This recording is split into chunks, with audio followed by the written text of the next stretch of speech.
Ok, nous démarrons comme ça, les amis. Salut, salut à tous.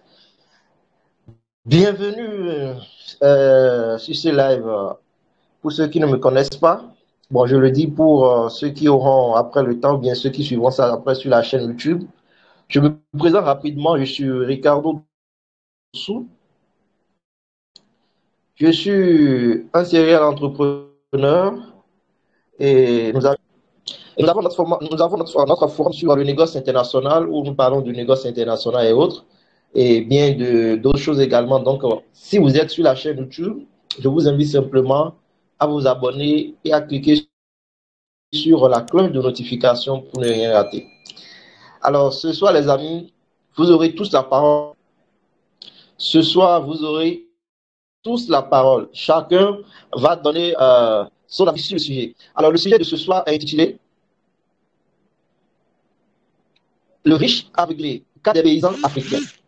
Le riche aveuglé, cas des paysans africains.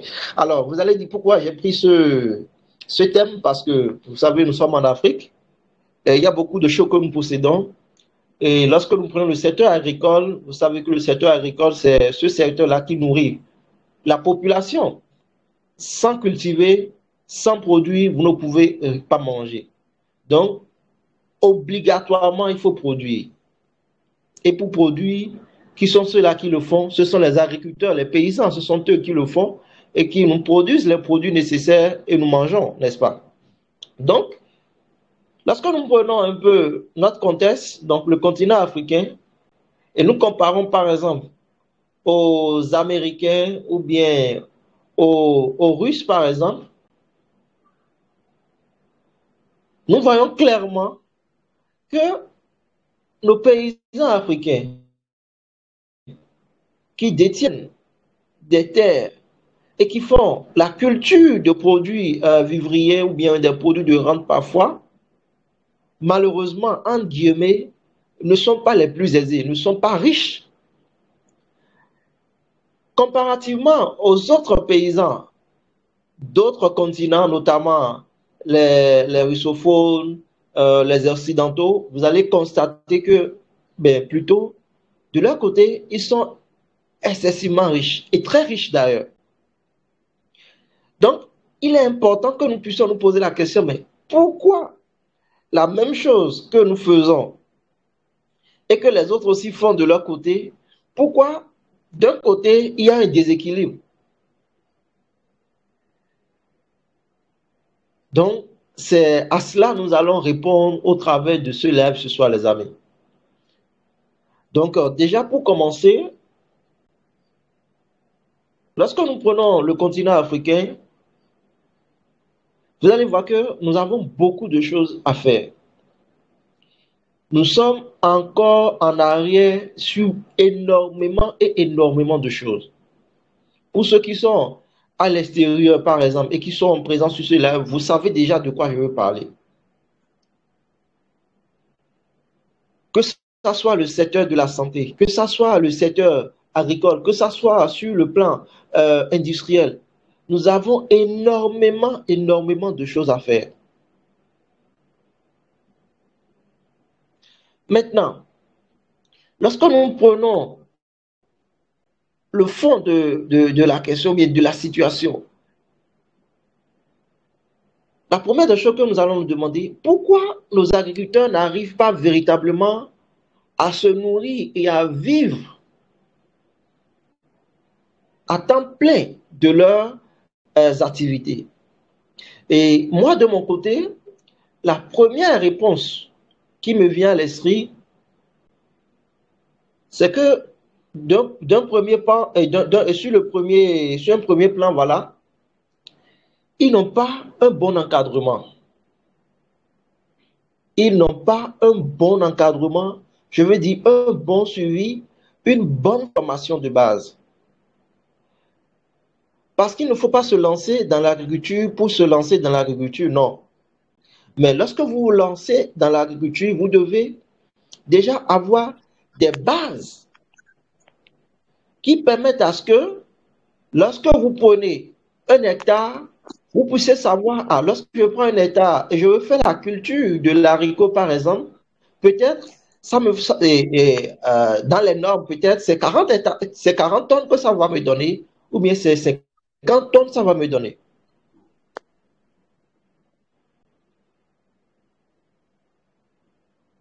Vous voyez un peu? Donc, c'est déjà quelque chose qui est à la base de cette situation. Le manque de formation adéquate. Et vous allez constater aussi que la plupart des exploitations sont beaucoup plus des exploitations familiales. Donc, ce n'est pas quelque chose qu'ils font de façon industrialisée ou bien de façon à perte de vue, en grand nombre, je veux dire. Maintenant, passé cela, il y a aussi le fait qu'au niveau des intrants agricoles, il n'y a pas assez d'accompagnement de nos États. Parce que vous allez voir qu'il y a beaucoup plus d'accompagnement lorsqu'il s'agit des intrants par rapport aux produits de rente, donc le coton et le cacao, et comment on appelle ça, et les produits de rente que vous connaissez, il y a plus d'accompagnement dans ce sens venant des États comparativement aux produits vivriers. Alors qu'un pays qui, dans un premier temps, n'est pas indépendant sur le plan alimentaire, ne peut pas s'en sortir, les amis. Parce que lorsque nous voulons faire n'importe quoi, lorsque nous prenons la journée, vous qui êtes là aujourd'hui, je vous pose la question, est-ce que vous n'avez pas mangé jusqu'à l'heure où nous sommes actuellement? Tout le monde, certainement, vous allez me dire oui. À moins que vous soyez dans le carême, vous fassiez du carême. Mais si vous n'êtes pas en train de faire le jeûne, un être normal a déjà au moins mangé 2 fois aujourd'hui. Alors nous faisons cela. Et pour manger, ce n'est pas le cacao que vous avez mangé. Nous allons revenir sur ces produits-là après, mais il y a effectivement des raisons qui poussent à ce qu'ils puissent se pencher sur le cacao, la culture du cacao et autres. Mais déjà, prenons les produits vivriers. Donc, c'est les produits de rente que nous irons manger, non. Mais dans un premier temps, si j'ai faim, je dois aller manger du riz. Je vais aller manger, comment dire, prendre du foufou. Je vais aller prendre le haricot. Vous voyez, tout ça produit-là déjà, pour déjà satisfaire mon appétit. Maintenant, s'il n'y a pas ça sur le marché, qu'est-ce que nous allons faire, les amis?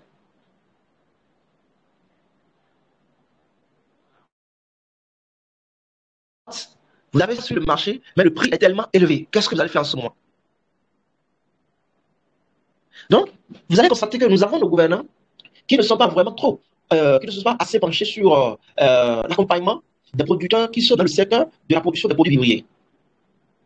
Et ça, c'est aussi un autre point qui relève effectivement ce que nous débattons ce soir. Maintenant, lorsque nous laissons ces 2 premiers aspects que je viens de citer tantôt, il y a également un autre aspect, c'est le manque de capitaux. Les gens n'ont pas les moyens nécessaires. Par exemple, quelqu'un qui a 17 ans, il n'a pas cette capacité financière de pouvoir embraser totalement ces 10 hectares pour faire véritablement une bonne culture, pour pouvoir rentabiliser. Non.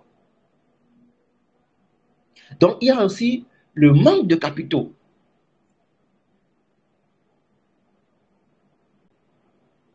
Donc, voilà un peu au niveau, pour mon première intervention, voilà ce que je pourrais tout de suite relever par rapport à ce fait-là. Puisque vous allez en Europe, vous allez aux États-Unis, vous avez ces producteurs-là, ces paysans qui ont des machines bien au point.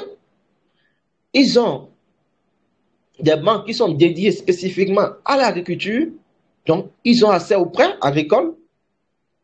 Et non seulement, ils ont aussi des techniciens qui sont qualifiés et qui les accompagnent dans ce sens-là.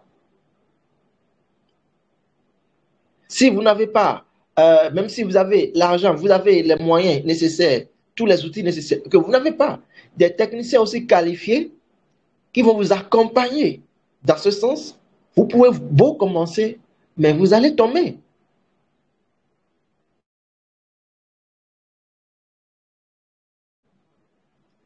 Donc voilà déjà ce que je peux relever tout de suite sur ce qui fait que nos agriculteurs ici en Afrique ne sont pas riches comparativement aux autres continents, à savoir les USA, donc les États-Unis, l'Amérique, je veux dire, et puis l'Occident.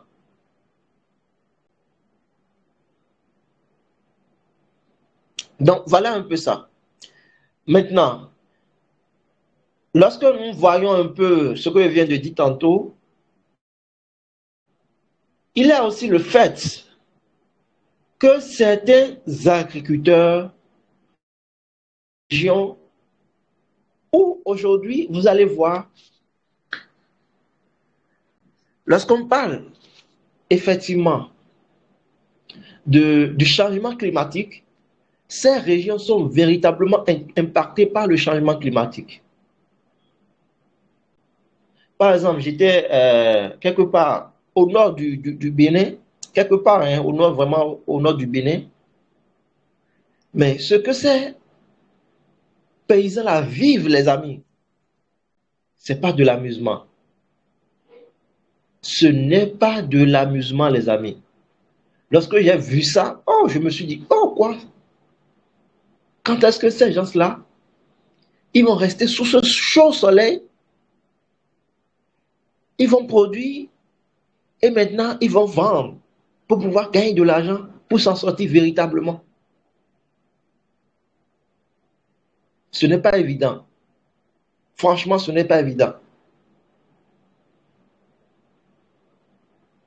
Parce que même très tôt le matin, tu es au dehors, le soleil t'a déjà frappé correctement. Alors que vous savez avec moi que généralement en Afrique, lorsque nous levons, lorsque les paysans se lèvent, c'est le matin très tôt, ils vont au champ.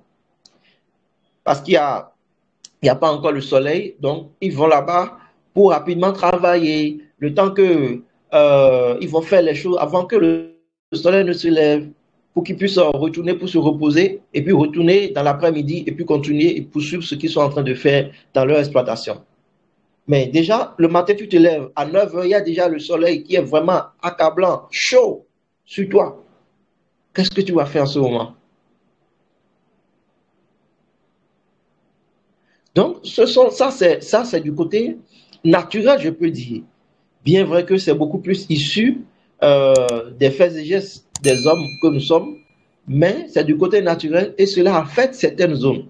Et lorsque nous prenons ces zones, effectivement, il y a de l'espace, sérieusement d'espace, mais ce n'est pas rentable. Ils ne pourront pas rentabiliser ces espaces-là comparativement à quelqu'un qui est dans une zone plus ou moins, comment dire, propice.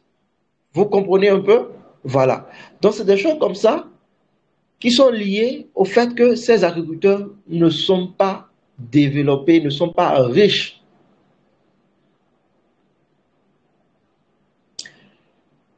Maintenant, il y a l'autre aussi, l'autre point que je ne dois pas aussi laisser de vue avant de vous donner la parole rapidement, c'est le fait que nous avons par exemple, avec, nous avons été colonisés. Et lorsque nous avons été colonisés, vous savez, il y a ce qu'on appelle le pacte colonial. Et dans le pacte colonial, c'est des réglementations, je peux dire, des interdits, des choses qui nous disent, qui nous interdisent, dont on ne doit pas avoir accès. Et si nous devons passer à ce genre de choses, ça ne doit que provenir exclusivement du pays colonisateur.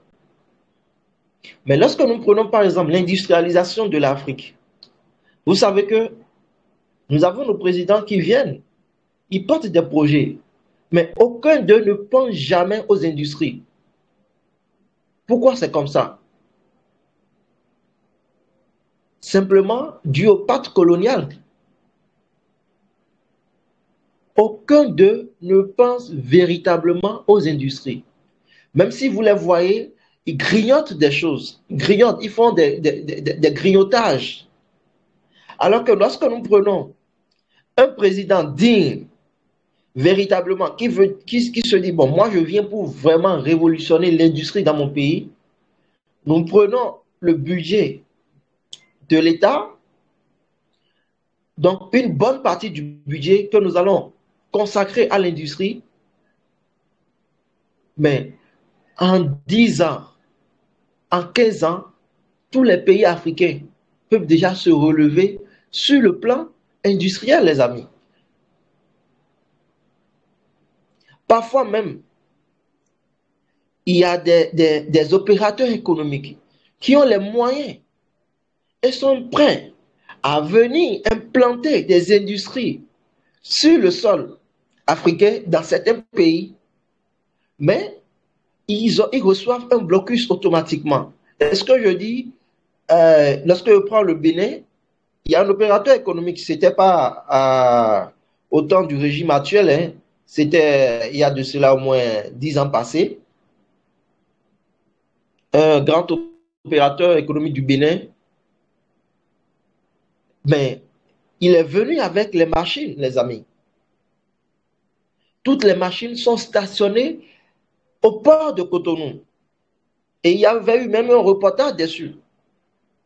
Mais il avait reçu un blocus pour l'installation de ces machines-là dans le nord du pays pour la transformation du coton notamment.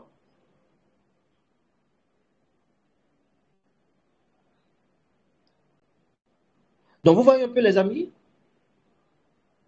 Donc nous avons aussi ce problème-là qui est véritablement aussi un grand problème parce que pour avoir des industries dans ton pays, il faudrait d'abord que ton colonisateur puisse te donner l'aval. Ça, c'est grave. Donc déjà, ce que moi je préconise sur ce point, et qui est aussi très important tout de suite, c'est que nous puissions faire recours à nos ingénieurs locaux. Nous avons des étudiants qui sont à l'étranger, qui vont dans les écoles internationales pour aller se faire former dans l'ingénierie, au fait, dans l'agro-industrie et autres. Donc, ces étudiants, en principe, moi je dis, on doit mettre en place, par exemple, un mécanisme pour pouvoir, après avoir étudié là-bas, qu'ils reviennent maintenant et le savoir-faire qu'ils ont eu à acquérir dans leur cursus, ils vont maintenant mettre ça à la disposition de la communauté. Et moi je dis, lorsqu'ils viennent, il faut toujours les mettre quand même dans de très bonnes conditions. Hein. Il faut les payer, si vous voulez les payer en euros, payez-les en euros, si vous voulez payer en dollars, payez-les en dollars. Mais en tout cas, on doit bien les payer, les mettre en bonnes conditions, eux et leurs familles, pour qu'ils puissent nous produire des machines locaux. On n'aura plus besoin nécessairement d'aller, par exemple, en Chine, d'aller en Inde, d'aller en France ou bien en Allemagne pour importer une machine. Parce que les matières premières, nous les avons. On peut avoir recours à quelques pièces. Maintenant, pour ces pièces, nous pouvons faire le déplacement, aller acheter ces pièces. Mais les éléments essentiels, nous les avons déjà sur place. Donc, nous les mettons dans des conditions et ils vont travailler pour vraiment solutionner les problèmes que ces paysans rencontrent sur leur chemin. Nous avons par exemple des paysans qui ont 100 hectares, 200 hectares, mais ils ont besoin de machines, des tracteurs pour labourer leurs champs. On ne peut pas le faire avec la houe. 200 hectares. Il vous faut combien d'hommes pour pouvoir le faire? Mais nous n'avions pas nécessairement besoin d'attendre et d'aller d'abord en Inde ou bien comment dire, au Pakistan ou je ne sais quoi là, avant d'avoir des recours à une technologie propre à nous-mêmes, les amis. Et cette technologie, ça va nous permettre de pouvoir nous-mêmes rapidement transformer comment dire, labourer le champ ou bien les hectares sans attendre ces gens-là. Et c'est en le faisant ici, au fur et à mesure, nous allons, avec ce que ces ingénieurs-là vont créer, nous allons apprendre, nous allons, comment dire, mettre à l'épreuve leur création. Et au fur et à mesure, eux aussi, ils vont améliorer, ainsi de suite, ainsi de suite. Et de fil en aiguille, d'année en année, nous allons pouvoir devenir vraiment indépendants sur ce plan-là, les amis. Donc voilà ce que moi je pense déjà dans un premier temps. Je vais vous laisser la parole et vous-même vous allez prendre la parole et vous allez vous présenter et ensuite dire ce que vous pensez par rapport à la thématique dont nous débattons ce soir. Donc je laisse la parole à Monsieur Ézéchiel. Monsieur Ézéchiel, bonjour.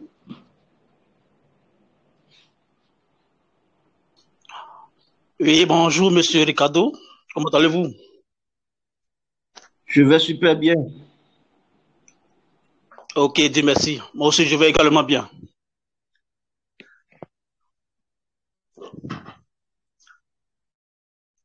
Allô? Oui, ok, vous avez la parole. Maintenant, prononcez-vous sur la situation, le thème de ce soir. Ok, d'accord. Donc, moi, je suis Ézéchiel Kouakou. Je suis étudiant en Turquie euh, et j'aspire à devenir également un entrepreneur. Et merci beaucoup pour l'organisation de C'est cette quelle réunion. filière? Moi, je fais le commerce international. Ah, ok, d'accord, d'accord. Merci bien pour l'organisation de cette conférence.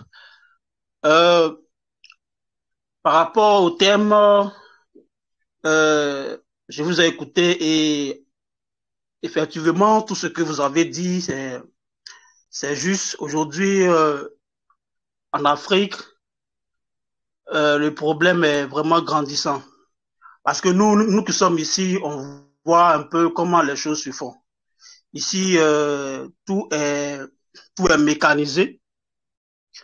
Tout est mécanisé et effectivement, les, les agriculteurs euh, vraiment gagnent bien leur vie par rapport aux agriculteurs de l'Afrique. Parce que, bon, pour moi, pour des raisons comme peut-être l'agriculture est mécanisée, avec des espaces aussi très grands, et puis peut-être, on peut dire, c'est une politique, voilà, que eux tous suivent pour vraiment faire de l'agriculture. Donc, c'est un peu ça un peu ce que je vois. Je vois. Donc, nos gouvernements, ce que je peux dire, c'est que nos gouvernements doivent, on doit passer à une transition parce que depuis 1960 et jusque-là, c'est toujours les mêmes, l'agriculture à la machette et autres. Moi-même, j'ai fait le village, je connais un peu le village et autres, mais jusqu'à présent, rien ne change. Et comme tu l'as dit, nos gouvernements qui viennent au pouvoir ne pensent même pas même à ce genre de politique, qui est de changer la vie des agriculteurs mécanisés et autres. Moi-même, souvent, je me pose des questions. Bon, en Côte d'Ivoire comme ça, nous avons 8000 villages. Les 8000 villages, si on essayait de les mettre ensemble et leur donner peut-être mettre 10 villages ensemble, leur donner peut-être une machine ou bien deux machines pour faire l'agriculture et autres. Mais bon, ça, c'est pas le problème. Ça, ça concerne pas nos gouverneurs. Donc, et c'est vraiment triste. C'est vraiment triste. Si nous voulons vraiment que l'Afrique évolue, il faut que nous mettions l'agriculture, euh, nous désignons l'Afrique comme une priorité. Parce que tous les pays qui sont développés sont passés aussi par l'agriculture et puis se sont industrialisés, sont devenus une puissance. Mais chez nous, à l'Afrique, c'est pas pareil. Et jusqu'à depuis 1960. C'est toujours les mêmes choses, rien n'évolue. Les, les ministres sont toujours désignés et aucune politique. Même les agriculteurs, même qui s'essaient. Moi, j'ai fait le village, voilà, nos parents qui font de la nacade et autres. Même il y a les agences d'ANADER, une structure de l'État pour se charger, bon, pour suivre les agriculteurs, mais ceux-là aussi qui ne faisaient pas leur travail et autres. C'est-à-dire, ils sont laissés pour contre.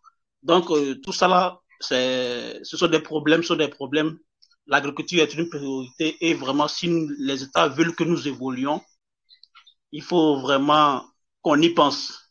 Et c'est vraiment nécessaire. Merci beaucoup. Ok, C'est le ok, point. ok, merci beaucoup, merci beaucoup. Et ce que tu as dit, même ça a attiré mon attention sur le fait, c'est le fait que par exemple, nous avons des agronomes, hein, des ingénieurs agronomes, qui, eux, leur boulot, c'est de rester dans des bureaux. C'est de rester dans des bureaux, les amis. Mais, Effectivement. attendez, comment on peut en arriver jusqu'à ce point-là? Déjà, même lorsque nous prenons un ministère, le ministère agricole dans un pays, moi, je pense déjà que à 80 à 70%, ça doit être constitué des trucs là, des agriculteurs en fait. Parce que ce sont eux qui sont au cœur de l'activité. Ce sont eux qui maîtrisent l'activité. Parce que vous allez prendre des financiers, des développeurs, et comment on appelle ça, rural, et c'est eux qui viendront et ils vont écrire sur papier, ou bien ils vont mettre des projets sur papier pour dire que c'est le plan que vous allez respecter, c'est le plan que vous allez faire ci, vous allez faire ça, alors qu'eux-mêmes, ils n'ont aucune notion de la vraie réalité sur le terrain. Donc, si nous devons véritablement penser les choses, nous devons, en fait, ce qui nous arrive déjà en Afrique ici en tant que, comment on dit, agriculteurs et autres, c'est pas que nous ne savons pas ce qu'il nous faut, hein, mais tout est politisé. Et effectivement, nous ne pouvons pas écarter la politique, mais arrivé à un moment donné, nous devons toujours penser comment dire, au bien-être supérieur ou bien à l'intérêt supérieur. Le ministre de l'Agriculture dans un pays doit être un paysan. Disons la vérité, les amis. Parce que lorsque le ministre n'est pas un paysan et on prend quelqu'un qui est une personne lambda d'une autre compétence et qui vient là, mais quel plan effectivement il va pouvoir permettre, il va mettre en place pour véritablement faire évoluer l'économie agricole. Pour ne pas dire encore, c'est lui qui va encore demander à grignoter un peu sur les petits et sur les petites exploitations des agriculteurs et autres là pour s'enrichir. Et puis c'est fini. Sinon, moi personnellement, en fait, parfois ça me fait mal, ça me fait vraiment mal parce que je me dis, ben, nous n'avions pas besoin d'aller à l'extérieur, les amis, avant de nous dire, avant d'être heureux, avant de nous sentir vraiment accomplis. Hein? Aller au Vietnam et au Pakistan, les amis. Regardez les exploitations qu'ils ont. Hein? 1000 hectares de riz, 5000 hectares de riz.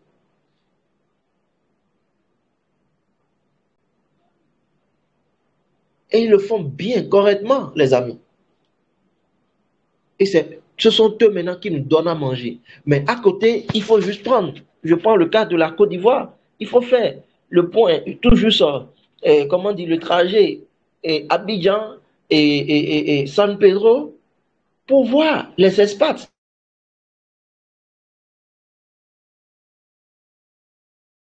Les espaces que nous avons à perte de vue, qui sont inexploités, les amis.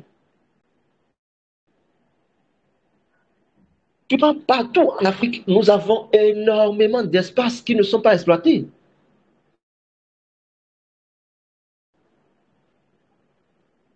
Alors que nous pouvons exploiter ces espaces-là, mettre en place des politiques pour l'exploitation de ces espaces, pour engranger des revenus, afin que nous ayons notre essor économique, surtout sur le plan agricole. Parce que dans ma vidéo précédente, je vous ai dit, le truc est que, je suppose, hein, et M. Ezekiel qui est là par exemple, je suppose qu'il n'est pas africain. Et que tu sois par exemple un Turc et tu produis l'huile d'arachide dans ton pays là-bas. Tu as peut-être acheté l'arachide, ou soit toi-même tu as produit l'arachide, tu as cultivé l'arachide et puis tu l'as transformé en huile. Et tu envoies ça par exemple ici au Ghana ou bien en Côte d'Ivoire. Et nous achetons. Lorsque nous achetons, nous n'avions rien d'autre fait que de te nourrir, nourrir ton pays et nourrir tous ceux-là qui ont travaillé sur ce produit. Donc, de ta ferme jusqu'à la transformation du produit. Mais quand c'est comme ça, nous qui sommes des consommateurs, quand est-ce que nous allons pouvoir devenir indépendants? Parce que toi, en le faisant ainsi, tu permets à ton pays, donc la Turquie, de pouvoir être riche. Et tu permets à ce que ton peuple aussi puisse gagner de l'argent en travaillant par ton bien. Donc, c'est des choses sur lesquelles nous devons véritablement réfléchir, les amis. C'est seulement parce que, comme tu l'as dit, depuis 1960, même 1960, depuis que le monde est monde, je vais dire, nous disons toujours les mêmes choses, mais il n'y a pas de solution.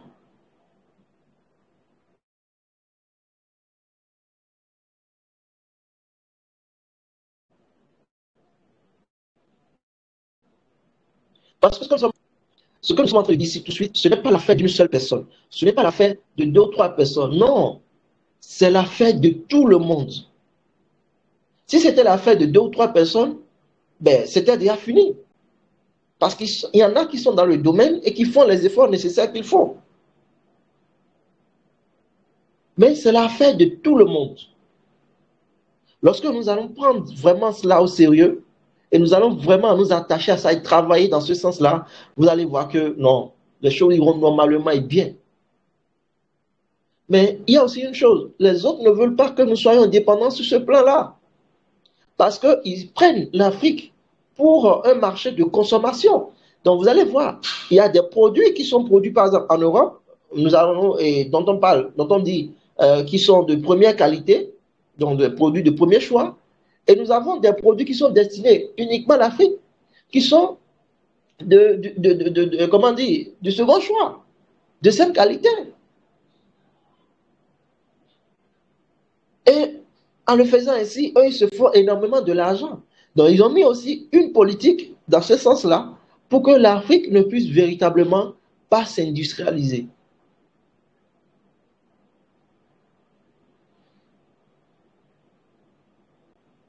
Ça fait mal, hein, ça fait mal, mais qu'est-ce qu'on peut? Si ce n'est pas parler nous-mêmes, faire ce que nous pouvons faire avec les ressources que nous avons, mais le gros du travail revient à nos dirigeants, hein, parce que c'est à eux de prendre les décisions idoines. Bon, je vais laisser maintenant la parole à Monsieur Donald. Vous avez la parole, Monsieur Donald, ou bien Donas.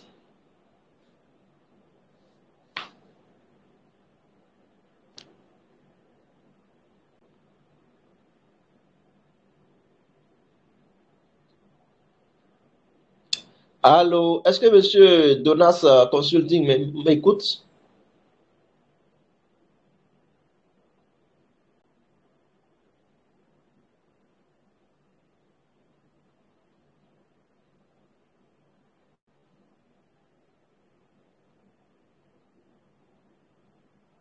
Bon, je ne sais pas s'il est là, hein, s'il m'entend, je ne sais pas. Mais donc, déjà, c'est un peu ça, les amis. C'est un peu ça. Donc, j'ai voulu que nous puissions tenir ce live pour parler un peu de ça parce que euh, lorsque vous allez chaque fois vouloir acheter, et vous, chaque fois vous allez au marché, vous voyez des produits manufacturés. Et ces produits manufacturés, ce sont des produits made in China, made in, comment on dit, Vietnam, bien Pakistan, ainsi de suite. Bon, c'est que vous-même, vous êtes fatigué, quoi. Hein? Vous êtes fatigué. Vous vous dites, ben, qu'est-ce qu'on a fait au bon Dieu, au fait? Qu'est-ce qu'on a fait au bon Dieu? Vous pouvez même faire, pour ceux qui sont en Afrique, vous pouvez même regarder tout de suite dans votre environnement immédiat, là où vous vivez, tout ce qui est dans votre chambre là, quels sont les produits à 100% qui sont venant de votre territoire. Si nous prenons vraiment sur comment dire, une échelle de 100, c'est à peine 5 produits, hein? C'est à peine 5%, bien 10%, hein? À peine.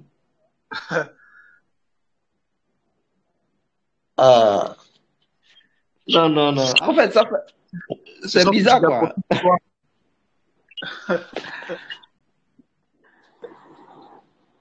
Oui, allô, tu dis? Et tout vient aujourd'hui de l'extérieur, C'est surtout de la ça. Chine. Oui, voilà, surtout de la Chine. Lorsque moi je regarde ici, il y a en tout cas presque tout hein, provient de la Chine. Que ça soit chaussures, que ça soit ce que moi je vois là, il y a majoritairement provient de la Chine, les amis. Donc les Chinois, ils sont riches. Vous voyez? Nous les enrichissons chaque jour. C'est de bonne guerre. Ils ne sont pas des paresseux. Ils travaillent chaque jour. Ils font ce qu'ils doivent faire pour l'essor de leur pays et pour leur hégémonie. Donc ça, c'est bien. Mais en Afrique, ici, c'est pas encore le cas. Bon, je vois Martine qui est là et puis euh, Sabino Del Padre, j'espère que je prononce bien, hein, qui est aussi là. Donc, je vais vous laisser la parole. Vous allez aussi vous prononcer rapidement sur ça. Donc, sur la thématique de ce soir. Ce que vous en pensez et vous, vos approches de solutions. Qu'est-ce que nous devons faire pour vraiment remédier à ce genre de situation où la quasi-totalité de nos produits ne sont pas normalement déjà produits par nous-mêmes et aussi nos agriculteurs sont à 100%, en quelque sorte, les moins riches, les moins aisés. Donc, vous avez la parole, les amis. Je commence par, je vois Sabino Del Padre. S'il peut ouvrir son micro, il peut prendre la parole.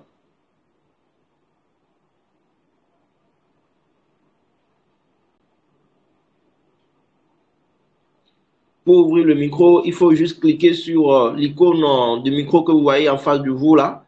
Vous cliquez sur ça, automatiquement, vous aurez accès à la salle pour discuter.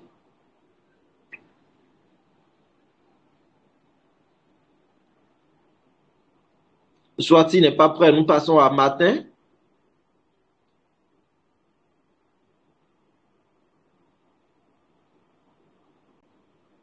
Bon, je ne sais pas, est-ce que vous m'entendez? Est-ce que vous me recevez même?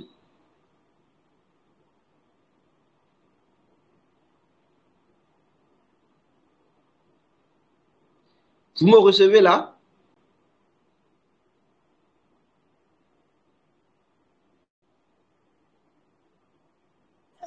En tout cas, moi, je vous reçois 5 sur 5. Je vous reçois. Ok, ok. Donc, je disais, vous pouvez prendre la parole, Monsieur Martin, et donner votre point de vue sur la thématique. Ou bien, vous avez peur de prendre la parole. Il y a certains qui n'aiment pas parler en Allô? public. Hein. Allô? Non, non, non, non, jamais, jamais. Ça ne me gêne même pas de parler. Seulement que le réseau flotte à mon niveau, quoi. Bon, par rapport aux thématiques, je peux dire d'abord merci. Merci d'avoir pensé au choix du thème de ce soir. Moi, ça me fait plaisir. Seulement que sans te mentir, ça c'est la réalité des choses. De tout ce que tu viens de dire, je peux dire que c'est des choses qui sont à l'avance compris par nos dirigeants. C'est bien compris par nos dirigeants. Je dis bien compris parce que si je prends par exemple le cas du Bénin, on fait vraiment la promotion du coton comme cela se doit. Je dis la promotion parce que lorsqu'on est en première saison, par exemple au sud, nos pauvres paysans ont souvent besoin d'engrais juste pour faire accroître les maïs et les produits vivriers. Ils n'en trouvent pas. Ils n'en trouvent pas. Et on apprend qu'il y a du stock qui est disponible, mais on attend que la deuxième saison, saison à laquelle on sème le coton, cette saison-là vienne d'abord avant de vouloir tenter de partager l'engrais.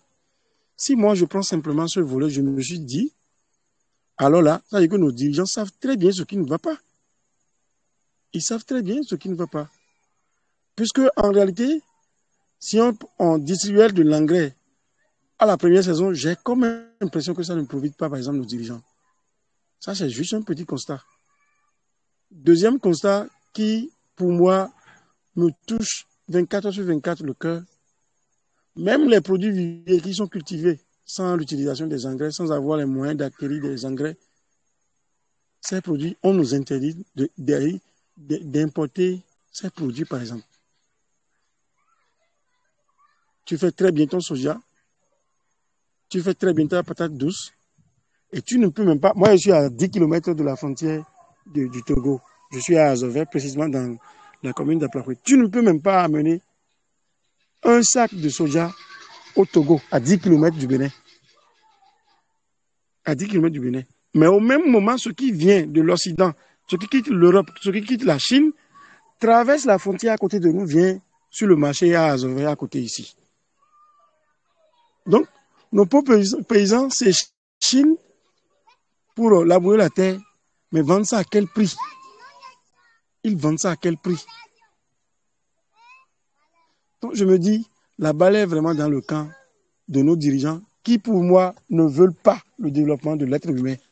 Alors que le développement d'une localité dépend d'abord du développement de l'être humain qui est sur, qui fait partie de la population et qui sont dirigés par nos dirigeants en quelque sorte. Donc la vraie politique même qui peut changer les choses, qui peut changer la donne, c'est depuis les ministères sectoriels. Si je prends par exemple le ministère de l'Agriculture, c'est vrai, on nous envoie des ressources. Moi, je suis un technicien supérieur en génie civil, je travaille à la mairie de Diakotomi, par exemple. Là, par exemple, tout ce qu'on nous envoie comme crédit dans le secteur de l'agriculture, on sait très bien dans quel sens ils envoient ça. Si ce n'est pas développer les voies stratégiques pour faire couler le coton, personne ne regarde nos paysans dans le sens des cultures vivrières. C'est dommage, c'est dommage. C'est dommage. Ça fera, par exemple, permettre d'échanger sur ce genre de questions. Bon, comme on le veuille ou non, chacun a un parent. De bouche à oreille, je suis très sûr qu'à un moment donné, ceux qui prendront le pouvoir après pourront avoir le nécessaire qu'il faut. En termes d'échange, déjà, ça permet d'avoir une idée de ce que vivent les populations à la base, pour pouvoir vraiment faire des propositions concrètes aux dirigeants qu'ils sont. Donc, c'est vraiment un thème que j'ai aimé. Je n'ai jamais participé à un chat voice ici. Des fois, je suis pris, des fois, je démarre et en quelques minutes, je vous abandonne. Pour ce soir, le thème d'abord m'oblige à suivre réellement comment ça va se passer. Et je crois, nous avons intérêt à participer à des débats du genre. Nous avons vraiment intérêt parce que cela y va de notre intérêt. Et cet intérêt n'est même pas personnel, c'est national. C'est national. Ceux qui sont proches des autorités, il faut qu'ils fassent des propositions concrètes. Un peu comme je donnais l'exemple de ma commune tout à l'heure. Sans vous mentir, c'est vrai que le politique est appelé à faire avec le technique. Mais on s'entremêle des fois, ils nous écoutent. À chacun de partager les idées innovantes en tout cas, partout où il est, l'essentiel est que ça prend. Seulement que ça ne peut pas changer du coup. Ça ne peut pas changer sur le court terme, non. C'est sur le long terme ça va changer. Je m'en arrête là pour le moment. Merci, merci à tout le monde. Ok, ok. Merci bien à vous pour votre intervention. Et là, je suis tout à fait d'accord avec vous hein, sur tout ce que vous avez dit là. Parfois, nous avons nos politiciens qui sont là, ou bien nos gouvernants, donc l'équipe dirigeante en tout cas, ils ont leur propre agenda. Et excusez-moi, surtout dans le secteur agricole, parfois ce sont des agendas personnels. Vous voyez? Donc, quand vous avez par exemple euh, un président qui est dans l'agriculture et qui est dans un secteur lui-même donné, euh, déjà, sachez que lorsqu'il viendra, il fera tout pour développer son secteur à lui. Pour Exactement. s'il avait des concurrents, il va tout faire déjà pour éliminer ses concurrents, pour avoir le monopole. Disons la vérité, ça c'est l'être humain. Exactement. Exactement. Donc, lorsqu'il fait ça maintenant, si son concurrent se penche sur notre produit et il remarque, ah, mon concurrent s'est penché sur nos produits, alors la politique qui va être menée, c'est que nous n'allons pas développer ce produit-là. Ça va rester là. Donc, c'est une stratégie en quelque sorte pour nuire à son concurrent si jamais il s'hasarde à encore peut-être se lancer dans un autre produit, bien je sais quoi là, c'est comme ça. Mais bon, ce sont des cas exceptionnels. Mais lorsque nous prenons la politique agricole, il y a aussi un fait qui est aussi très important que je vois que nos gouvernants ne prennent pas en compte. Ce sont les voies d'accès. Les voies d'accès aussi sont hyper importantes dans le processus de développement. Vous avez parlé, par exemple, vous avez pris votre cas, Azové qui est là. Mais nous avons des villageois, donc des villages qui sont dans Azové. Et nous avons le centre d'Azové où les cultivateurs, les paysans, après avoir fini de récolter leur production, ils amènent cette production-là maintenant au niveau du marché central pour pouvoir l'écouler sur, comment dire, aux marchands et autres. Mais regardez le calvaire qu'ils vivent pour transporter ces marchandises de leur lieu ou bien de leur champ vers le marché pour la vente. Ce n'est pas aisé parce que les voies sont impraticables sur tous les points. Et peut-être si je prends le cas par exemple de la mangue ou bien de l'ananas par exemple, tu as ton ananas qui est déjà mis dans le marché ou bien dans le moyen de transport qui doit le transporter vers le point de vente. Et puis, ton ananas fait banalement 2 jours ou bien 3 jours en cours de route dans les nids. Hein? Comme ça. Quand est-ce que tu vas pouvoir véritablement profiter de ça? Non. Parce que lorsque ça fait 2 jours, 3 jours comme ça sur la route, nous avons les aléas de la route. Peut-être que la pluie peut tomber. Bien vrai, vous allez attendre, vous allez dire que vous allez couvrir ça. Maintenant, lorsqu'il pleut, la voie va encore plus se dégrader et en même tomber dans les nids et autres là, ben, chaque fois que vous tombez dedans, ça va recevoir des coups. Et lorsque ça reçoit des coups comme ça, ben, c'est un produit ou bien c'est un revenu final qui est impacté, je vais dire. Ce que tu devais, par exemple, vendre à 500 000 francs, banalement, à cause de l'état actuel du produit, tu es obligé de laisser ça peut-être à 300 000 francs, alors que toi, tu avais fait une prévision sur 500 000 francs. Pourquoi? Parce que la voie n'est pas bonne.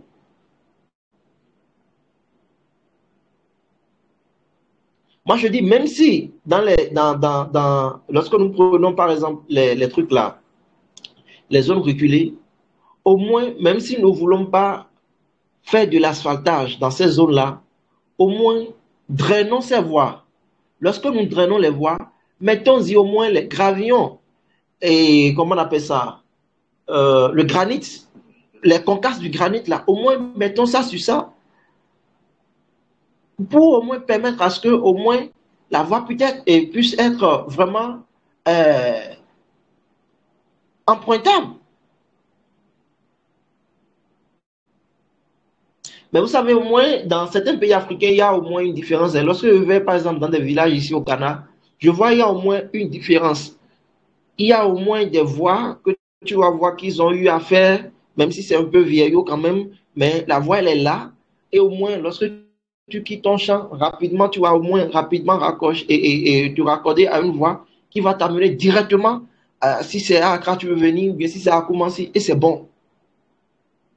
Ici, je vois qu'il y a assez de voies ici. Mais lorsque je prends le cas du Bénin, c'est autre chose. Moi, actuellement, il y a le président Talon qui essaie de faire de son mieux parce que j'ai vu la dernière fois vers Dia. Il a fait une voie là, mais ça s'arrête à un niveau où moi je ne suis pas du tout d'accord avec ça. Mais il a fait une voie passant par la mairie devant la mairie de Dia. Bon, c'est un pas. Mais nous voulons plus. Parce que là où ça s'est arrêté, cette voie-là s'est arrêtée tout de suite là. Toute la zone qui n'a pas été affectée par la voie, donc là où ils n'ont pas eu à faire la voie, cette zone, c'est dans cette zone, il y a plus d'agriculteurs et plus d'espace. Donc, en principe, pour moi, ça doit être pris en compte. Donc, nous voulons des choses du genre parce que l'Afrique, c'est notre continent. C'est pour nous tous. Si nous ne le faisons pas, personne ne viendra le faire à notre place. Et en tant que fils et filles du continent, nous avions entendu que c'est ce que nos parents ont vécu et nos arrière-parents ont vécu. Nous avions entendu que c'est ce que nos parents ont vécu. Et nous-mêmes, nous allons faire et vivre la même chose que les autres ont vécu. On dit, lorsqu'il y a une malédiction dans une famille, arrivé à un moment donné, lorsque vous voyez et vous êtes conscient de la malédiction, qu'est-ce qu'il faut faire?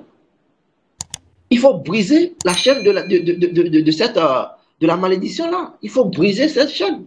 Il faut que quelqu'un se lève et brise la chaîne. Nous ne pouvons pas, chaque fois, et sachant bien que c'est peut-être une malédiction, et laisser ça chaque fois comme ça. Donc, je suis en train de caricaturer ce que je dis. Vous voyez un peu? Donc, c'est des choses que nous devons faire, les amis. Hein? On a dit, autant de Oufouet, c'était comme ça. Autant de Bédier, c'était comme ça. Autant de Babo, c'est comme ça. Autant de Ouattara, c'est encore comme ça. Non. Les voies d'accès sont importantes. L'industrialisation, elle est importante. Nous devons tout faire et nous devons miser sur ces choses-là, les amis. Donc, je vais donner ensuite la parole à M. Del Padre. Je ne sais pas s'il peut prendre la parole maintenant. Si vous pouvez prendre la parole, je vous laisse la parole et vous allez discuter. Et vous allez donner votre point de vue sur le sujet de ce soir. Il y a El Padre et puis Donald Consulting. Au moins, si vous ne voulez pas prendre la parole, moi, ouvrez pour que je puisse savoir qu'au moins vous m'entendez, que vous êtes présent. Parce que là, je vois connecté, mais comme personne ne prend la parole, c'est bizarre quand même là. Est-ce que vous me recevez bien?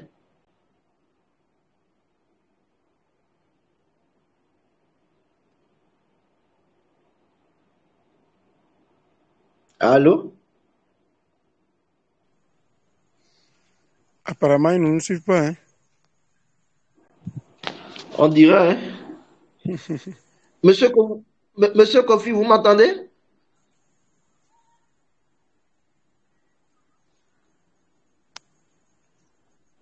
Oui, je vous entends, je vous entends. Super. Ah, ok.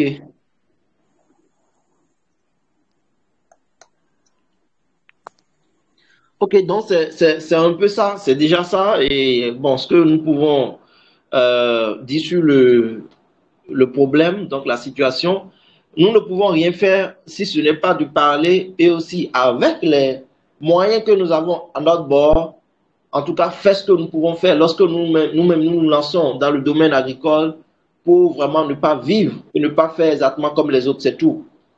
Donc, c'est un peu ça. Maintenant, le gros gros travail, ou bien le grand travail, c'est ça, non? Ça revient beaucoup plus à nos dirigeants. C'est à eux que nous avions eu à faire confiance et nous nous sommes dit que grâce à eux, bon, ils peuvent nous amener à un niveau donné.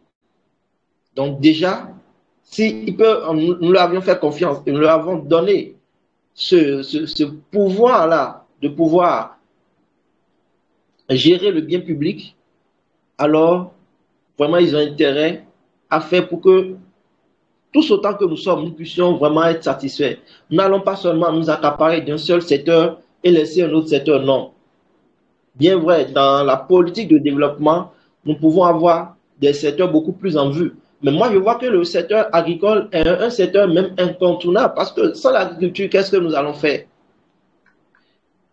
Lorsqu'on parle de l'industrialisation, la première des choses, il faut les produits avant que les industries ne tournent. S'il n'y a pas les industries, s'il n'y a pas les produits, est-ce que les industries vont tourner? Lorsque nous faisons le coton, s'il n'y a pas le coton, est-ce que les machines ou bien les usines qu'ils ont eu à implanter là, ça va fonctionner? Non.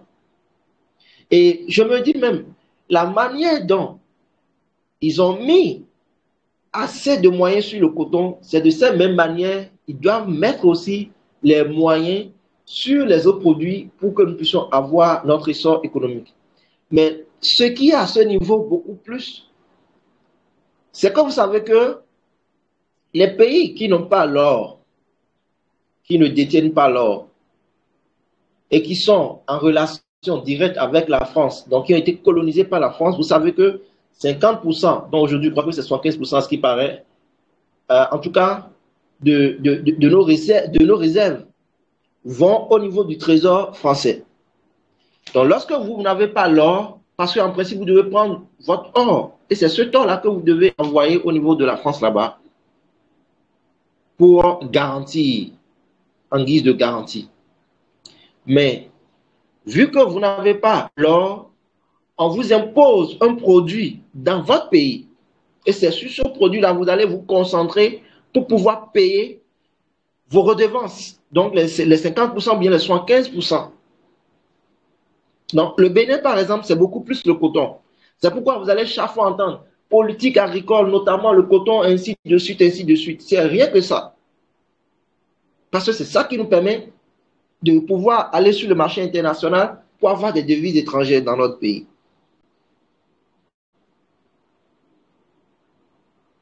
Lorsque nous prenons la Côte d'Ivoire, vous allez voir, c'est beaucoup plus, et comment on appelle leur produit là? Et le cacao. Vous voyez, le cacao, l'ivoire et autres.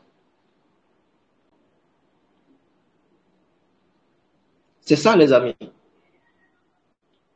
Donc, il y a aussi ce lien, en quelque sorte, en guillemets, je peux dire diabolique, avec ce pacte diabolique avec la France qui nous enchaîne toujours. Qui nous enchaîne toujours, les amis. Et qui font parfois que, bon, nos dirigeants se voient parfois un peu les mains liées parce qu'ils se disent, bon, ce que je veux faire là, c'est ça. Mais on ne me donne pas cette possibilité de pouvoir le faire compte tenu du pacte colonial. Et moi, je dis, lorsque vous devenez président, bon, si vous ne pensez pas seulement à votre réélection, en principe, moi, je dis, ce pacte colonial, là, il faut déchirer ça, il faut mettre ça dans le WC, quoi. Et penser au bien-être du pays. Maintenant, c'est ceux qui sont dans la politique et qui veulent avoir une autre représentation, donc revenir encore pour un second mandat, qui essaie de suivre cela. Mais si tu veux faire un bon mandat, un seul mandat là, peut changer beaucoup de choses dans un pays.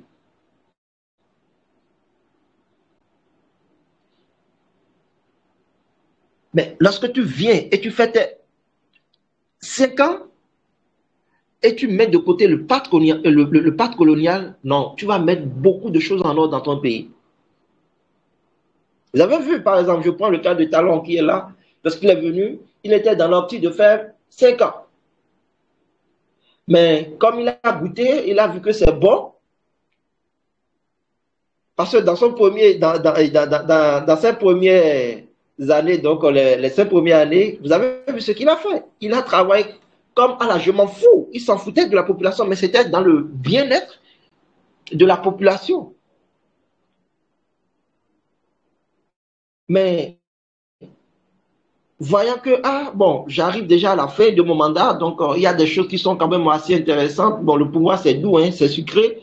Vous avez vu sa politique? Il a revu sa politique, sa stratégie et sa manière de travailler maintenant.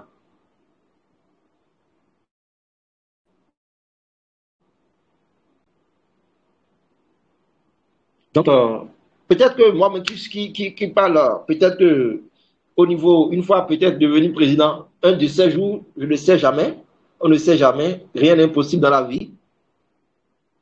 Bon, je peux dire, ah, je fais 5 ans et après je vais dire, ah non, ça c'est doux, hein, je vais passer maintenant à un autre 5 ans, donc ça fait 10 ans, peut-être que c'est ça, on ne sait pas, parce que je suis sûr et certain, avant de venir au pouvoir, c'est ce qui se disait. Mais une fois qu'ils ont goûté au pouvoir, ils changent de truc là. Ah, vraiment, vraiment, c'est pas possible quoi. Ah, le pouvoir, c'est ça, hein, les amis. Donc, en tout cas, si nous voulons faire les choses, nous pouvons faire les choses correctement et bien. Et moi, je dis, dans nos constitutions, il faut que nous, d'abord, dans un pays, lorsque nous prenons, par exemple, je prends le cas du Bénin, il faut que nous ayons un plan de développement national. Et lorsqu'on parle de plan de développement national, c'est un plan dans lequel on touche à tous les secteurs sans exception. Peut-être on fait ce plan pour 50 ans, on fait ce plan pour un siècle. Et on dit, voilà le Bénin que nous voulons avoir dans 10 ans, dans 50 ans, dans 70 ans. Je me rappelle, on parlait de Bénin Horizon 2025, Bénin Horizon 2000 et quelques là. Ce truc-là, ils ont mis ça où? Ils ont mis ce truc-là où? Rien. Rien, rien, rien. C'est quelque chose. Je ne sais même pas s'ils avaient eu à adopter ça même d'ailleurs. Je ne sais pas. Mais j'avais entendu un truc autant de Yahi, je crois, où il parlait de Bénin Horizon de 2025, bien 2030, quelque chose là. Mais rien. Mais en principe, nous devons avoir vraiment un bon plan de développement national où chaque président, lorsqu'il vient, il doit travailler en fonction de ce plan-là. Il aura aussi son plan de développement à lui. Mais le plan majeur sur lequel il doit beaucoup plus s'efforcer et se concentrer, c'est sur le plan de développement national. Parce que c'est ce que la population aura décidé.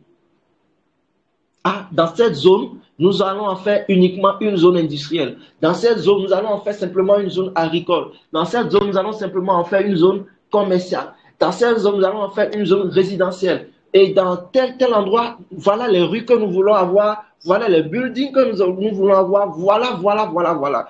Lorsque nous prenons le cas de Dubaï, ils ont eu un plan. Allez lire le livre My Vision. Ils ont eu un plan, mais lorsqu'ils ont amorcé leur plan, les amis, regardez là où ils en sont aujourd'hui. Et tout le monde va aujourd'hui là-bas pour contempler leur réalisation.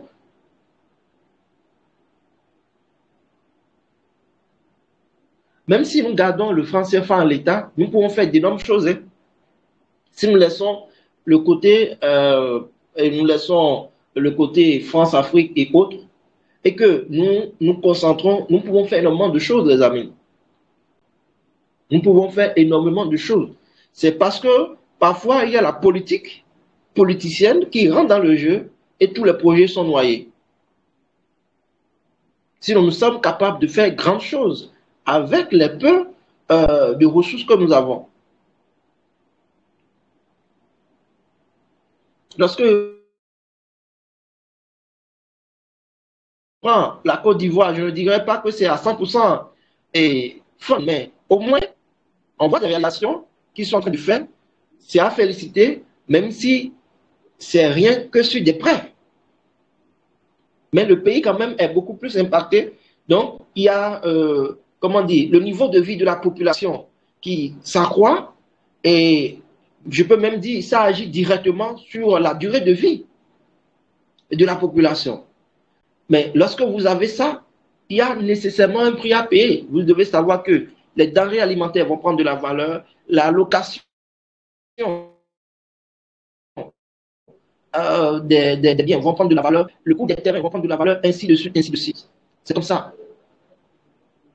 Mais nous voulons le développement, donc nous devons payer le prix.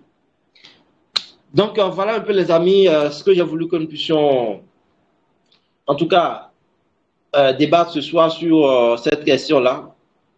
Et voilà ce que nous pouvons pour le moment dire sur le sujet. Mais en tout cas, chacun de nous, tel que nous sommes, si nous avons des projets agricoles, lançons ces projets-là. Mais en même temps, je vais vous conseiller de penser en même temps à l'industrialisation à côté. Donc, si c'est peut-être le maïs que tu veux vendre, donc que tu veux par exemple produire, il faut en même temps penser directement à la fabrication ou bien à la transformation du maïs en farine de maïs en même temps. Tu comprends un peu? Ou bien vous comprenez, voilà. Et toi, tu fais le maïs, tu produis le maïs et tu fais en même temps la transformation du maïs en produit fini en même temps. Et tu mets ça sur le marché.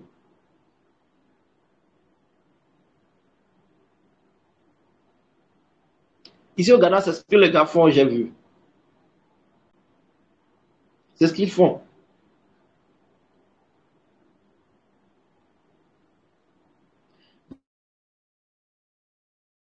Donc, les amis, nous en sommes capables.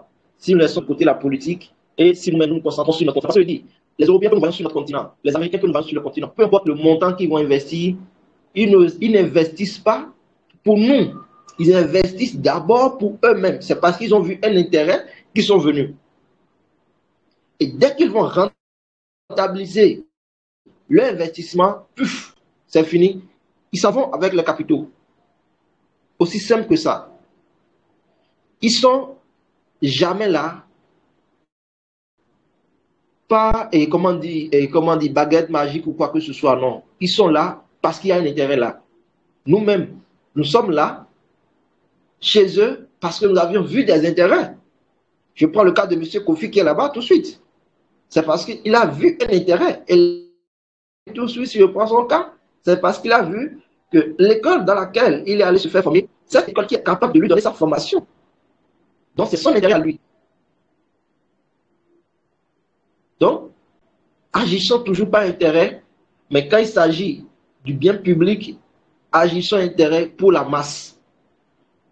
C'est ça. Sur ce, on se dit alors à très bientôt les amis et peut-être d'ici là, nous allons encore organiser une autre séance, toujours pour, en tout cas, l'édification et aussi l'apprentissage de tout un chacun, pour que nous puissions vraiment apprendre de nous, partager nos connaissances, pour voir comment nous pouvons faire pour que nous puissions véritablement aller de l'avant sur le continent. Il y a beaucoup de choses à dire, il y a beaucoup de choses à faire également sur le continent. Énormément de choses. Donc voilà un peu les amis, on se dit alors à très bientôt et merci à vous qui êtes connectés ce soir. J'ai une préoccupation. Oui. Oui, dans tes dernières phrases, tu as dit que au niveau du Ghana, la transformation du maïs en farine de maïs, c'est ce qui est envisagé. Je voulais savoir, est-ce que c'est à grande échelle ou bien juste de petites usines, juste pour une localité, ou bien comment ça fonctionne? Ce que moi je vois ici, Oui. lorsque tu vas au marché, et tu ne vas pas voir rapidement le maïs brut comme ça, non. C'est rien que la transformation du maïs Ok, et tu vas acheter ça directement, quoi. Donc, d'accord. il y a des unités. Par exemple, à côté de moi, tout de suite, à quelques mètres là, il y a, comment dire, une unité où eux, ils font, et comment on appelle ça? Le maïs qu'on met dans l'eau là, qu'on met dans l'eau, après on fait ressortir et on fait le truc là, on broie ça là, le maouais. Oui, oui. Réseau.